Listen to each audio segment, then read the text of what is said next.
And on a rather different note, we listen to John Peter Sloane's first impressions of Italy in Culture Shock.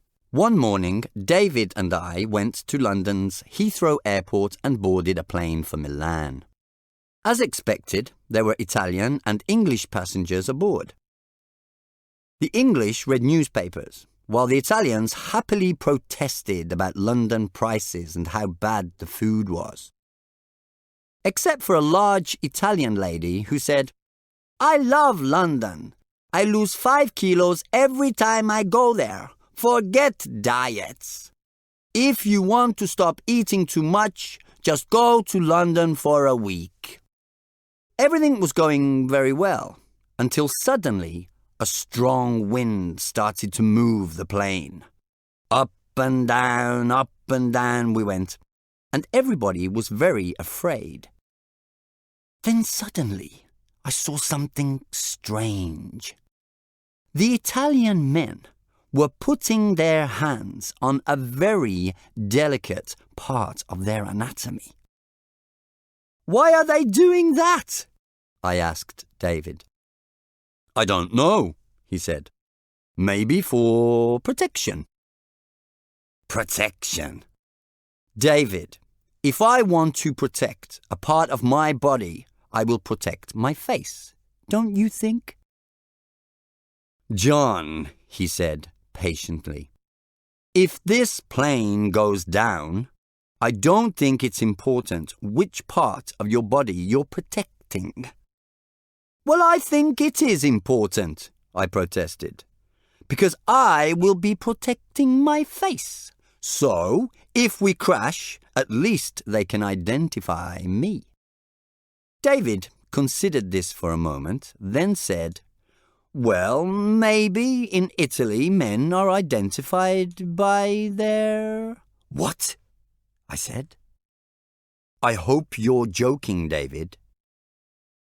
Finally, we arrived in Italy and everybody aboard the plane prepared for landing.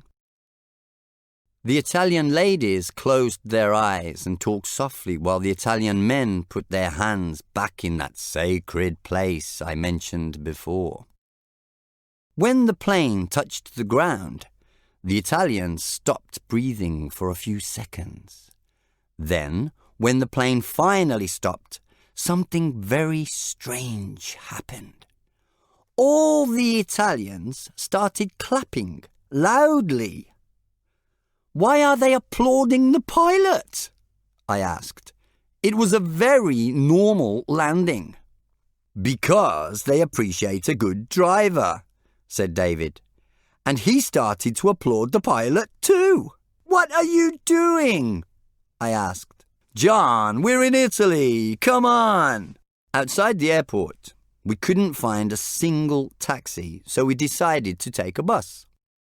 It was an experience I will never forget. First of all, we were on the wrong side of the road, so we were nervous from the start. The bus driver was incredible. He took us through total pandemonium. Motorbikes were coming out from every direction, and many cars didn't stop at red lights. "My God," I said, "why do they have traffic lights in this country? Are they simply to add a little color to the roads?" For one desperate second, I considered putting my hands in that sacred place. Then I said, "Wow, if they applauded the pilot on the plane, what will they do for this driver? They will kiss his face." David looked at me. His face was unusually white. He said, "If we are all still alive, yes." But the incredible thing was that the Italians were very calm, and the men had their hands in very normal places, on their newspapers and their cell phones.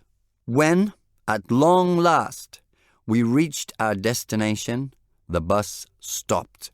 The moment we stopped, David and I jumped up and applauded very enthusiastically. Woohoo! You are a hero, man! Yes! You are number one!